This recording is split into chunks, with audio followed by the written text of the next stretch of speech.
ದರ್ಶನ್ ಗ್ಯಾಂಗ್ನಿಂದ ಚಿತ್ರದುರ್ಗದ ರೇಣುಕಾ ಸ್ವಾಮಿ ಹತ್ಯೆ ಪ್ರಕರಣಕ್ಕೆ ಸಂಬಂಧಪಟ್ಟಂತೆ ಕೋರ್ಟ್ ಟ್ರಯಲ್ ಸಂದರ್ಭದಲ್ಲಿ ಮಹತ್ವದ ಬೆಳವಣಿಗೆ ಆಗಿದೆ. ತಾಯಿಯ ಹೇಳಿಕೆ ರೇಣುಕಾ ಸ್ವಾಮಿ ಕೇಸ್ನಲ್ಲಿ ಮುಳುವಾಗುತ್ತಾ?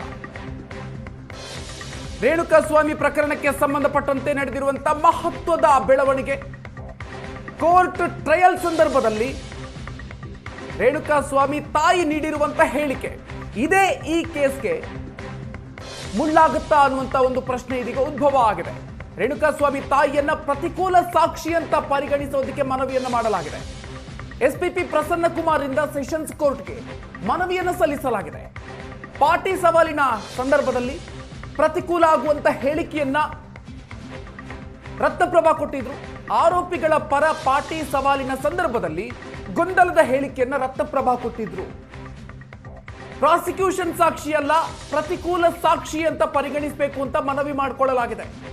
ಎಸ್ಪಿಪಿ ಮನವಿ ಮಾಡಿದ್ದಾರೆ. ಸೋಮವಾರ ನಿರ್ಧಾರ ಮಾಡಲಿದೆ ಸೆಷನ್ಸ್ ಕೋರ್ಟ್ ಈ ವಿಚಾರಕ್ಕೆ ಸಂಬಂಧಪಟ್ಟಂತೆ. ರತ್ನಪ್ರಭಾ ಪ್ರಾಸಿಕ್ಯೂಷನ್ಗೆ ಪ್ರತಿಕೂಲವಾದ ಹಿನ್ನೆಲೆಯಲ್ಲಿ ಎಸ್ಪಿಪಿ ಕೋರ್ಟ್ಗೆ ಮನವಿಯನ್ನು ಸಲ್ಲಿಸಿರೋದು. 8 ಅಂಶಗಳಲ್ಲಿ ಪ್ರಾಸಿಕ್ಯೂಷನ್ ವಿರುದ್ಧ ಹೇಳಿಕೆಯನ್ನು ನೀಡಿದ್ದಾರೆ ರೇಣುಕಾ ಸ್ವಾಮಿ ತಾಯಿ. ರೇಣುಕಾ ಸ್ವಾಮಿ ತಾಯಿ ಹೇಳಿಕೆ ಪ್ರಾಸಿಕ್ಯೂಷನ್ ಸಾಕ್ಷಿ ಅಂತ ಪರಿಗಣಿಸಬೇಡಿ. ಸೆಷನ್ಸ್ ಕೋರ್ಟ್ಗೆ ಎಸ್ಪಿಪಿ ಪ್ರಸನ್ನ ಕುಮಾರ್ ಮನವಿಯನ್ನ ಮಾಡಿದ್ದಾರೆ. ಪ್ರತಿಕೂಲ ಸಾಕ್ಷಿ ಅಂತ ಪರಿಗಣಿಸೋದಕ್ಕೀಗ ಮನವಿಯನ್ನ ಮಾಡಿರೋದು. ಪಾರ್ಟಿ ಸವಾಲಿನ ಸಂದರ್ಭದಲ್ಲಿ ಪ್ರತಿಕೂಲ ಆಗುವಂತ ಹೇಳಿಕೆಯನ್ನು ಕೊಟ್ಟಿದ್ರು ರತ್ನಪ್ರಭಾ ಅವರು ಪ್ರಕರಣಕ್ಕೆ ಸಂಬಂಧಪಟ್ಟಂತೆ. ಇದು ಯಾವ ರೀತಿಯಾಗಿ ತಿರುವನ್ನ ನೀಡುತ್ತೆ ಈ ಪ್ರಕರಣಕ್ಕೆ ಸಂಬಂಧಪಟ್ಟಂತೆ ಈಗ ಸಾಕಷ್ಟು ಕುತೂಹಲಕ್ಕೆ ಕಾರಣ ಆಗಿದೆ. ಆರೋಪಿಯ ಪರ ಪಾರ್ಟಿ ಸವಾಲಿನ ಸಂದರ್ಭದಲ್ಲಿ ರತ್ನಪ್ರಭಾ ಅವರು ಗೊಂದಲದ ಹೇಳಿಕೆಯನ್ನು ಕೊಟ್ಟಿದ್ರು ಅನ್ನುವಂಥ ವಿಚಾರ. ಪ್ರಾಸಿಕ್ಯೂಷನ್ ಸಾಕ್ಷಿಯಲ್ಲ, ಪ್ರತಿಕೂಲ ಸಾಕ್ಷಿ ಅಂತ ಪರಿಗಣಿಸಬೇಕು ಅಂತ ಮನವಿಯನ್ನು ಮಾಡಲಾಗಿದೆ.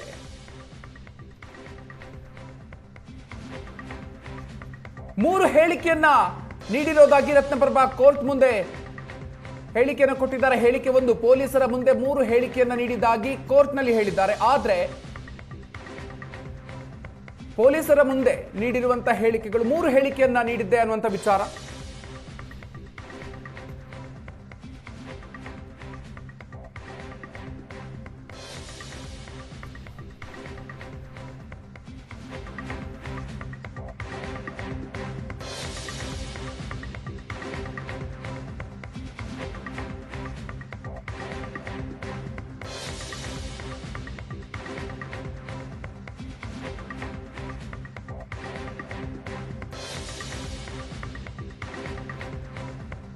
ಮೂರು ಹೇಳಿಕೆ ನೀಡಿರೋದಾಗಿ ರತ್ನಪ್ರಭಾ ಕೋರ್ಟ್ ಮುಂದೆ ಹೇಳಿದ್ದಾರೆ.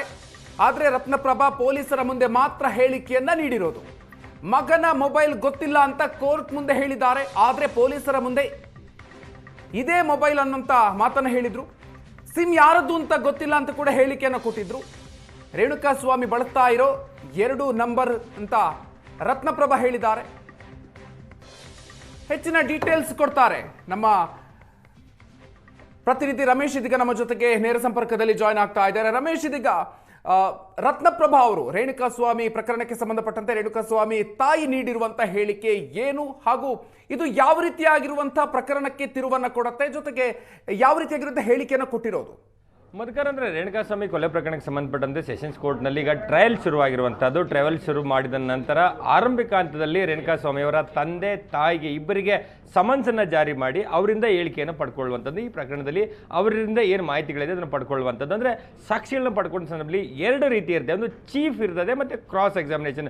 ಚೀಫ್ ಅಂದರೆ ಅವರಿಗೆ ಏನು ಮಾಹಿತಿಗಳು ಗೊತ್ತೋ ಅದನ್ನು ಬಂದು ಹೇಳುವಂತಹದ್ದು, ಅಂದರೆ ಯಾವುದೇ ಅಡೆತಡೆಗಳಿಲ್ಲದೆ ಅವ್ರಿಗೆ ಗೊತ್ತಿರುವಂಥದ್ದು ಎಲ್ಲವನ್ನೂ ಹೇಳುವಂಥದ್ದು. ಆ ಹೇಳಿಕೆಯ ಮೇಲೆ ಆರೋಪಿಗಳ ಪರ ವಕೀಲರು ಅದಕ್ಕೆ ಅವರಿಗೆ ಏನೋ ತದ್ವಿರುದ್ಧವಾದಂಥ ಯಾವುದೇ ಹೇಳಿಕೆಗಳಿದ್ರೆ ಅದನ್ನು ಬಾಯಿ ಬಿಡಿಸುವಂಥದ್ದು ಅಥವಾ ಕ್ರಾಸ್ ಎಕ್ಸಾಮಿನೇಷನ್ ಮಾಡಿ ಪಾರ್ಟಿ ಸವಾಲ್ ಅಂತಾರೆ, ಆ ರೀತಿಯ ಪ್ರಶ್ನೆಗಳನ್ನ ಕೇಳುವಂಥ ಪ್ರಯತ್ನಗಳನ್ನು ಮಾಡ್ತಾರೆ. ಕಳೆದ 1 ವಾರದಿಂದ ಇದೇ ರೀತಿಯಾದಂಥ ಕ್ರಾಸ್ ಎಕ್ಸಾಮಿನೇಷನ್ ನಡೀತಾ ಇರುವಂಥದ್ದು. ಸೊ ಇವತ್ತು ಕೂಡ ದರ್ಶನ್ ಪರ ವಕೀಲರಾದಂಥ ಸಿ.ವಿ. ನಾಗೇಶ್ ಅವರು ಅವರ ತಾಯಿಯ ಪಾರ್ಟಿ ಸವಾಲನ್ನು ಮಾಡ್ತಾರೆ. ಮಾಡುವಂಥ ಸಂದರ್ಭದಲ್ಲಿ ಇಡೀ 3-4 ದಿನಗಳಲ್ಲಿ 3-4 ಸೆಷನ್ಸಲ್ಲಿ ಅವರ ತಾಯಿ ಕೊಟ್ಟಂಥ ಹೇಳಿಕೆಗಳಿದೆ. ಅದು ಎಲ್ಲ ಒಂದು ಕಡೆ ಒಂದು ರೀತಿ ಪೊಲೀಸರ ಮುಂದೆ ಕೊಟ್ಟಂಥ ಹೇಳಿಕೆ ಹೇಳಿಕೆಗೂ ಮತ್ತು ನ್ಯಾಯಾಲಯದ ಮುಂದೆ ಬಂದು ಹೇಳಿದಂಥ ಹೇಳಿಕೆಗಳಿಗೂ ಸಾಕಷ್ಟು ಗೊಂದಲಕಾರಿಗಳಿದೆ. ಮತ್ತೊಂದಷ್ಟು ಕೇಸನ್ನು ಅರ್ಥ ಮಾಡ್ಕೊಂಡಂಥದ್ದು ನಿಟ್ಟಿನಲ್ಲಿ ಆಗಲಿ, ಮತ್ತು ಆರೋಪಿಗಳ ಪರ ವಕೀಲರು ಕೇಳಿದಂಥ ಪ್ರಶ್ನೆಗಳು ಕೇಳಿದಂಥ ಸಂದರ್ಭದಲ್ಲಿ ಒಂದು ರೀತಿ ಸರಿಯಾಗಿ ಅರ್ಥವನ್ನು ಮಾಡ್ಕೊಳ್ಳದೆ ಅಥವಾ ಪ್ರಾಸಿಕ್ಯೂಷನ್ಗೆ ವಿರುದ್ಧವಾದಂಥ ರೀತಿಯಾದ ಹೇಳಿಕೆಗಳನ್ನು ಕೊಟ್ಟಿರುವಂಥದ್ದು. ಹಾಗಾಗಿ ಪ್ರಾಸಿಕ್ಯೂಷನ್ ಒಂದು ಮನವಿಯನ್ನು ಓರಲ್ ರಿಕ್ವೆಸ್ಟನ್ನು ಮಾಡಿರುವಂಥದ್ದೇನೆಂದರೆ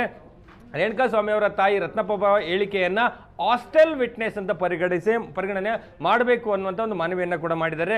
ಹಾಗಾಗಿ ಹಾಸ್ಟೆಲ್ ವಿಟ್ನೆಸ್ ಅಂತ ಪರಿಗಣನೆ ಮಾಡಬೇಕಾ ಮಾಡಬಾರ್ದು ಅನ್ನುವಂಥ ನಿಟ್ಟಿನಲ್ಲಿ ಸೋಮವಾರ ಕೋರ್ಟ್ ನಿರ್ಧಾರ ಮಾಡುತ್ತೆ. ಒಂದು ವೇಳೆ ಹಾಸ್ಟೆಲ್ ಅಂದರೆ ವಿಟ್ನೆಸ್ ಅಂತ ಪರಿಗಣಿಸಿ ಅನ್ನುವಂಥದ್ದಾದರೆ ಪ್ರಾಸಿಕ್ಯೂಷನ್ಗೆ ಏನು ಲಾಭ ಅನ್ನೋಂಥದ್ದು ನೋಡ್ತಾ ಹೋದರೆ ಮಧುಕರ್, ಇಲ್ಲಿ ಒಂದು ವೇಳೆ ಕೋರ್ಟ್ ಅದನ್ನು ಹಾಸ್ಟೆಲ್ ವಿಟ್ನೆಸ್ ಅಂತಂದರೆ ಯಾವ ರೀತಿ ಆರೋಪಿಗಳ ಪರ ವಕೀಲರು ಅವ್ರನ್ನ ಪಾಟಿ ಸವಾಲು ಮಾಡಿದ್ರು, ಅದೇ ರೀತಿ ಪ್ರಾಸಿಕ್ಯೂಷನ್ ಪರ ವಕೀಲರು ಅಂದರೆ SPPಗಳು ಕೂಡ ಅವ್ರನ್ನ ಪಾಟಿ ಸವಾಲು ಮಾಡಿ ಎಲ್ಲಿ ಒಂದು ರೀತಿ ತಪ್ಪು ಮಾಹಿತಿಗಳು ಅಥವಾ ಗೊಂದಲಕಾರಿ ಹೇಳಿಕೆಗಳನ್ನು ಕೊಡಲಾಗಿದೆ, ಅದನ್ನು ಸರಿಪಡಿಸುವಂಥ ನಿಟ್ಟಿನಲ್ಲಿ ಒಂದಷ್ಟು ಮನವಿಯನ್ನು ಮಾಡುವಂಥ ಕೆಲಸಗಳಾಗುತ್ತೆ. ಹಾಗಾಗಿ ಅವರನ್ನು ಮತ್ತೆ ಪ್ರಾಸಿಕ್ಯೂಷನ್ ಕೂಡ ಪಾಟಿ ಸವಾಲನ್ನು ಮಾಡಲಿಕ್ಕೆ, ಕ್ರಾಸ್ ಎಕ್ಸಾಮಿನೇಷನ್ ಮಾಡಲಿಕ್ಕೆ ಅವಕಾಶವನ್ನು ಕೋರಿರುವಂಥದ್ದು. ಹಾಗಾಗಿ ಅದನ್ನು ಮಾಡಬೇಕಂದ್ರೆ ಹಾಸ್ಟೆಲ್ ವಿಟ್ನೆಸ್ ಅಂತೇಳಿ ಕೋರ್ಟು ಪರಿಗಣಿಸಬೇಕು. ಅಂದರೆ ಎಲ್ಲೆಲ್ಲಿ ಅವರು ಗೊಂದಲಕಾರಿ ಹೇಳಿಕೆಗಳನ್ನ ಕೊಟ್ಟರು ಅಂತ ನೋಡ್ತಾ ಹೋದರೆ ಒಂದು 8 ಅಂಶಗಳಲ್ಲಿ ಅವರು ಒಂದು ರೀತಿ ಗೊಂದಲಕಾರಿ ಹೇಳಿಕೆಗಳನ್ನ ಕೊಡ್ತಾರೆ. ಅಂದರೆ ಸ್ಟೇಟ್ಮೆಂಟ್ ವಿಚಾರದಲ್ಲಿ ಅವರು ಪೊಲೀಸರ ಮುಂದೆ 161 ಅಡಿ ಒಂದು ಬಾರಿ ಮಾತ್ರ ಏನು ಹೇಳಿಕೆಯನ್ನು ಕೊಟ್ಟಿರ್ತಾರೆ, ಆದರೆ 3 ಬಾರಿ ಹೇಳಿಕೆಯನ್ನು ಕೊಟ್ಟಿದ್ದೇನೆ ಅಂತೇಳಿ ಹೇಳ್ತಾರೆ. ಅಂದರೆ ಆ 3 ಬಾರಿ ಹೇಳಿಕೆಗಳಂದರೆ ಅವ್ರು ಹೇಗೆ ತಪ್ಪಾಗಿ ಅರ್ಥ ಮಾಡ್ಕೊಂಡಿದ್ದಾರೆ ಅನ್ನೋದಾದರೆ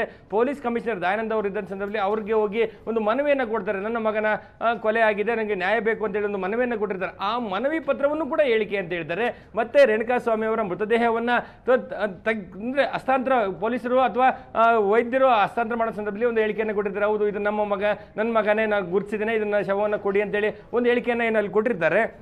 ಅದನ್ನು ಕೂಡ ಪೊಲೀಸರ ಮುಂದೆ ಕೊಟ್ಟಂಥ ಹೇಳಿಕೆ ಅನ್ನುವಂಥ ನಿಟ್ಟಿನಲ್ಲಿ ಅದನ್ನು ಪರಿಗಣನೆ ಮಾಡಿ 3 ಹೇಳಿಕೆಯನ್ನು ಕೊಟ್ಟಿದ್ದೇವೆ ಅನ್ನುವಂಥದ್ದನ್ನು ಹೇಳ್ತಾರೆ. ಆದರೆ ಅಸಲಿಗೆ 161 CRPC 161 ಅಡಿ ಹೇಳಿಕೆಯನ್ನು ಕೊಟ್ಟದ್ದು 1 ಬಾರಿ ಮಾತ್ರ, ಅದು ಠಾಣೆಗೆ ಹೋದಂಥ ಸಂದರ್ಭದಲ್ಲಿ. ಇದು ಕೂಡ ಒಂದು ರೀತಿ ಅವರು ಸರಿಯಾಗಿ ಅರ್ಥವನ್ನು ಮಾಡ್ಕೊಂಡಿಲ್ಲ. ಮತ್ತು ಈ ರೀತಿ ಹೇಳಿಕೆಗಳಿಂದ ಬೇರೆ ಬೇರೆ ರೀತಿಯಾದ ಗೊಂದಲಕಾರಿ ಸೃಷ್ಟಿಯಾಗಿರುವಂಥದ್ದು ಅದು ಪ್ರಾಸಿಕ್ಯೂಷನ್ಗೆ ವಿರುದ್ಧ ಆಗಿದೆ ಅಂತಂದರೆ ಮಗನ ಮೊಬೈಲ್ ಗೊತ್ತಿಲ್ಲ ಅಂತ ಹೇಳ್ತಾರೆ. ಆದರೆ ಮತ್ತೆ ಫೋನ್ ಮಾಡಿದ ಟೈಮಿಂಗ್ ಬಗ್ಗೆಯೂ ಕೂಡ ಸಾಕಷ್ಟು ಅವರು ಬೇರೆ ಬೇರೆ ರೀತಿಯಾದ ಹೇಳಿಕೆಗಳನ್ನ ಕೊಡ್ತಾ ಹೋಗ್ತಾರೆ. ಸೊ ಅದರಲ್ಲಿ ಪ್ರಮುಖವಾಗಿ ಅವತ್ತು 2:30ಕ್ಕೆ 2:43ಕ್ಕೊಮ್ಮೆ 2:45ಕ್ಕೊಮ್ಮೆ ರತ್ನಪ್ಪ ಅವರೇ ಕಾಲ್ ಮಾಡಿರ್ತಾರೆ ಅವರಿಗೆ, ಆದರೆ ನಾನು ಕಾಲ್ ಮಾಡಿಲ್ಲ ಅನ್ನುವಂಥದ್ದು, ಮತ್ತು ಸಿಮ್ ಯಾರ ಹೆಸರಲ್ಲಿ ಇತ್ತು ಅನ್ನೋಂಥದ್ದು ಅದು ಗೊತ್ತಿಲ್ಲ ಅಂತಾರೆ. ಆದರೆ ರೇಣುಕಾಸ್ವಾಮಿ ಬಳಿ 2 ಮೊಬೈಲ್ಗಳಿದ್ದು ಅನ್ನುವಂಥದ್ದು ಕೂಡ ಮಾಹಿತಿಯನ್ನು ಕೂಡ ಕೊಡ್ತಾರೆ. ಸೊ ಇದು ಎಲ್ಲವೂ ಕೂಡ ಎಲ್ಲ ಒಂದು ಕಡೆ ಬೇರೆ ಬೇರೆ ರೀತಿಯಾದಂಥ ಹೇಳಿಕೆ, ಒಮ್ಮೊಮ್ಮೆ ಬೇರೆ ರೀತಿ ಹೇಳಿಕೆಯನ್ನು ಕೊಡುವಂಥದ್ದು. ಆ ಹೇಳಿಕೆಯನ್ನು ಅಂದ್ರೇನು ಪ್ರಾಸಿಕ್ಯೂಷನ್ ಅಂದರೆ ಅಕ್ಯೂಸ್ಡ್ ಪರ ವಕೀಲರುಗಳು ಅದನ್ನು ಲಾಭವನ್ನು ಮಾಡಿಕೊಳ್ಳುವ ರೀತಿ ಆ ರೀತಿ ತಿರುಚಿ ಒಂದಷ್ಟು ಪ್ರಶ್ನೆಗಳು ಕೇಳಿದಂಥ ಸಂದರ್ಭದಲ್ಲಿ ಕೂಡ ಸರಿಯಾದ ರೀತಿ ಹೇಳಿಕೆಯನ್ನು ಕೊಟ್ಟಿಲ್ಲ ಅನ್ನುವಂಥದ್ದು. ಮತ್ತೆ ಶವ ತನಿಖೆ ಸಂದರ್ಭದಲ್ಲಿ ಪೊಲೀಸರು ಮಾರಕಾಸ್ತ್ರವನ್ನು ಬಳಕೆ ಮಾಡಿದರೆ ನಿಮ್ಮ ಮಗನ ಹತ್ಯೆಗೆ ಅಂತೇಳಿ ಹೇಳಿದ್ರು ಅನ್ನುವಂಥದ್ದು. ಆದರೆ ಅಸಲಿಗೆ ಆ ರೀತಿಯಾದಂಥ ಮಾರಕಾಸ್ತ್ರಗಳನ್ನು ಬಳಸಿಲ್ಲ ಮತ್ತು ಅದನ್ನು ತೋರಿಸಿಲ್ಲ ಅನ್ನುವಂಥದ್ದು ಕೂಡ ಪ್ರಾಸಿಕ್ಯೂಷನ್ ವಾದ ಆಗಿರುವಂಥದ್ದು. ಹಾಗಾಗಿ ಈ ರೀತಿಯಾದ ಗೊಂದಲ ಹೇಳಿಕೆಗಳೇನಿದೆ ಇದು ಸಾಕಷ್ಟು ಸಮಸ್ಯೆಗಳಾಗಿದೆ ಅನ್ನುವಂಥದ್ದು. ಮತ್ತು ಶವ ತನಿಖೆಯಲ್ಲಿ ಪಟ್ಟಣಗೆರೆ ಸೈಡ್ನ ಮಣ್ಣಿನ ವಶಕ್ಕೆ ನಿಮ್ಮ ಮುಂದೆ ಪಡೆದಿದ್ದಾರೆ, ಅಂದರೆ ಮುಂದೆ ಪಡೆದಿದ್ದಾರೆ ಅನ್ನುವಂಥದ್ದು, ಮಣ್ಣನ್ನೇ ತಗೊಂಡ್ರು ಅದು ನಿಮ್ಮ ಮುಂದೆ ಪಡ್ಕೊಂಡಿದ್ದಾರೆ ಅನ್ನೋದಕ್ಕೆ ಹೌದು ಅಂತ ಹೇಳ್ತಾರೆ. ಆದರೆ ಶವ ತನಿಖಾ ಸಂದರ್ಭದಲ್ಲಿ ಶೆಡ್ನಲ್ಲಿ ಮಣ್ಣು ಪರೀಕ್ಷೆ ಮಾಡಿಲ್ಲ, ಇದುವರೆಗೂ ಶೆಡ್ಗೆ ತಂದೆ ತಾಯಿಯನ್ನು ಕರ್ಕೊಂಡು ಹೋಗಿಲ್ಲ ಅನ್ನುವಂಥದ್ದು ಪ್ರಾಸಿಕ್ಯೂಷನ್ ವಾದ. ಹಾಗಾಗಿ ಎಲ್ಲ ಒಂದು ಕಡೆ ಇರುವಂಥ ಫ್ಯಾಕ್ಚುಯಲ್ಗೂ ಮತ್ತು ಅವರ ಹೇಳಿಕೆಗಳಿಗೆ ಕೊಟ್ಟಂಥ ಹೇಳಿಕೆಗೂ ಕೂಡ ಒಂದು ರೀತಿ ವಿಭಿನ್ನತೆ ಇರುವಂಥದ್ದು. ಹಾಗಾಗಿ ಈ ಪ್ರಕರಣಕ್ಕೆ ಅದೆಲ್ಲ ಒಂದು ಕಡೆ ಸರಿಯಾದ ಲಾಭ ಆಗಿಲ್ಲ. ಅದನ್ನು ಸರಿಪಡಿಸುವಂಥ ನಿಟ್ಟಿನಲ್ಲಿ ಅವ್ರನ್ನ ಪಾಟಿ ಸವಾಲು ಮಾಡಬೇಕು ಅನ್ನೋಂಥದ್ದು. ಆದರೆ ಕೋರ್ಟ್ ಅದನ್ನು ಹಾಸ್ಟೆಲ್ ವಿಟ್ನೆಸ್ ಅಂತ ಪರಿಗಣಿಸಬೇಕು ಅನ್ನೋಂಥದ್ದು. ಸದ್ಯಕ್ಕೆ ಎಲ್ಲ ಒಂದು ಕಡೆ ಈ ಪ್ರಕರಣವನ್ನು ಆರೋಪಿಗಳ ಪರ ವಕೀಲರುಗಳು ತಮ್ಮದೇ ಆದಂಥ ಚಾಕಚಕ್ಯತೆಯಿಂದ ಅವರಿಂದ ಬೇರೆ ಬೇರೆ ರೀತಿಯಾದ ಬಾಯಿ ಬಿಡಿಸುವಂಥದ್ದು ಮತ್ತು ಇರುವಂಥ ವಿಚಾರದಲ್ಲಿ ಗೊಂದಲವನ್ನು ಸೃಷ್ಟಿ ಮಾಡುವ ಮೂಲಕ ಕೋರ್ಟ್ಗೆ ಎಲ್ಲ ಒಂದು ಕಡೆ ಇವರು ಹೇಳ್ತಾ ಇರುವಂಥ ಹೇಳಿಕೆಗಳು ಸರಿಯಾದಂತೆ ಇಲ್ಲ ಅನ್ನುವಂಥ ರೀತಿ ಅರ್ಥೈಸುವ ರೀತಿ ಪ್ರಯತ್ನಗಳನ್ನು ಮಾಡಿದರು. ಅದನ್ನು ಸರಿಪಡಿಸಬೇಕು ಅನ್ನುವಂಥದ್ದಾದರೆ ಪ್ರಾಸಿಕ್ಯೂಷನ್ ಕ್ರಾಸ್ ಎಕ್ಸಾಮಿನೇಷನ್ ಮಾಡಬೇಕಾಗುತ್ತೆ, ಕ್ರಾಸ್ ಎಕ್ಸಾಮಿನೇಷನ್ ಮಾಡಬೇಕು ಅನ್ನೋಂಥದ್ದಾದರೆ ಕೋರ್ಟ್ ಅದನ್ನು ಹಾಸ್ಟೆಲ್ ವಿಟ್ನೆಸ್ ಅಂತ ಪರಿಗಣಿಸಬೇಕು. ಆ ನಿಟ್ಟಿನಲ್ಲಿ ಒಂದು ಮನವಿಯನ್ನು ಮಾಡಿದ್ದಾರೆ. ಇವರ ಮನವಿಯನ್ನು ಪರಿಷ್ಕರಿಸಬೇಕಾ ಬೇಡವೇನು ಅಂತೇಳಿ ಕೋರ್ಟು ಡಿಸೈಡ್ ಮಾಡುತ್ತೆ. ಒಂದು ವೇಳೆ ಇದು ಹಾಸ್ಟೆಲ್ ವಿಟ್ನೆಸ್ ಅಂತ ಡಿಸೈಡ್ ಮಾಡಿದ್ದೆ ಅದರಲ್ಲಿ ಪ್ರಾಸಿಕ್ಯೂಷನ್ ಪರ ವಕೀಲರು SPP ಪ್ರಸನ್ನ ಕುಮಾರ್ ಅವರು ಅವ್ರನ್ನ ಮತ್ತೆ ಪಾಟಿ ಸವಾಲು ಮಾಡುವ ಮೂಲಕ ಅಂದರೆ ಒಂದಷ್ಟು ಉಂಟಾಗಿರುವಂಥ ಗೊಂದಲಗಳನ್ನ ಸರಿ ಮಾಡುವಂಥ ನಿಟ್ಟಿನಲ್ಲಿ ಒಂದಷ್ಟು ಪ್ರಯತ್ನಗಳು ಆಗುತ್ತೆ. Madhukar, okay, thank you Ramesh ಡೀಟೇಲ್ಸ್ಗೆ.